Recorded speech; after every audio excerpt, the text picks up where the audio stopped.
Here's a story called Harold and the Purple Crayon.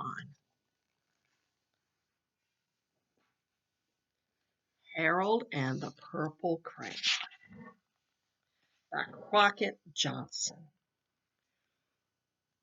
Evening, after thinking it over for some time, Harold decided to go for a walk in the moonlight.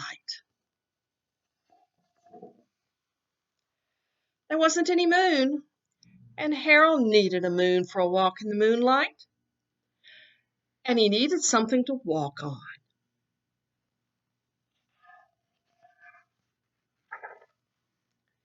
He made a long, straight path so he wouldn't get lost. And he set off on his walk, taking his big purple crayon with him.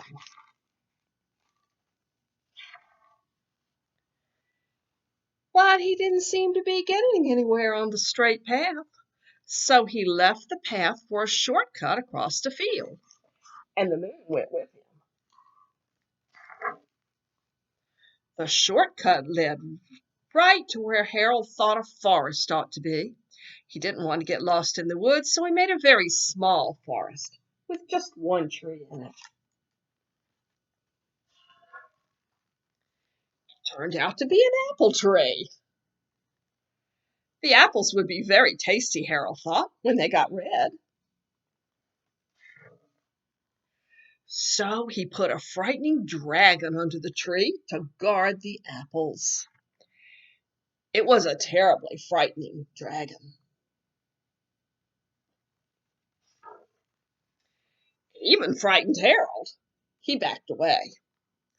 His hand holding the purple crayon shook. Suddenly he realized what was happening. But by then, Harold was over his head in an ocean.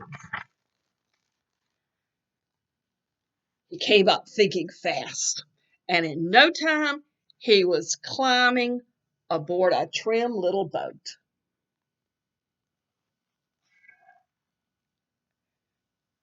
He quickly set sail, and the moon sailed right along with him.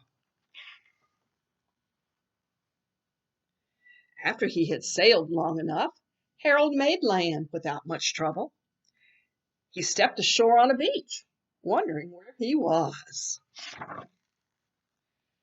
The sandy beach reminded Harold of picnics, and the thought of picnics made him hungry.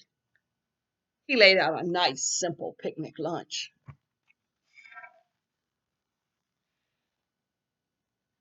There was nothing but pie, but there were 9 kinds of pie that Harold liked best.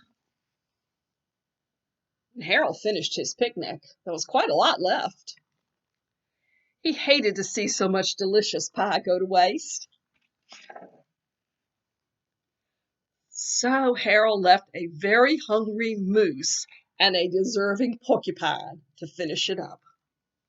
And off he went, looking for a hill to climb to see where he was.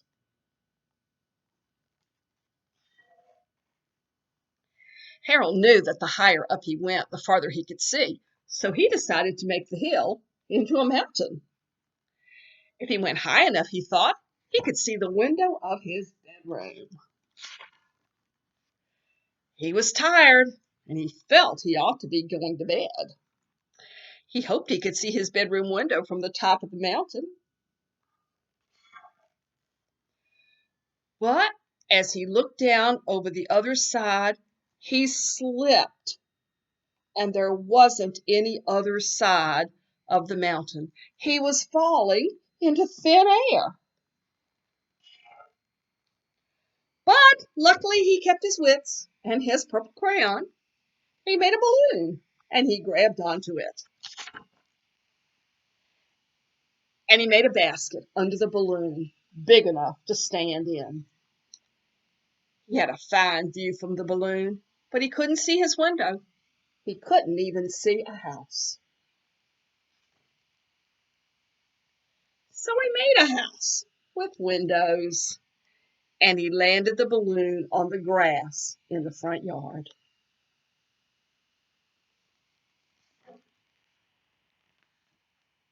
None of the windows was his window. He tried to think where his window ought to be. He made some more windows. He made a big building with a lot of windows.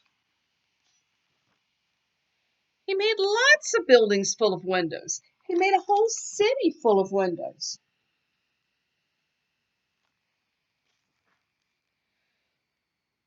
But none of the windows was his window. He couldn't think where it might be. He decided to ask a policeman. The policeman pointed the way Harold was going anyway, and Harold thanked him. And he walked along with the moon, wishing he was at home in his own bed. Then suddenly Harold remembered. He remembered where his bedroom window was. When there was a moon, it was always right around the moon. And then Harold made his bed, and he got in it and drew up the covers. The purple crayon dropped to the floor, and Harold dropped off to sleep. The end.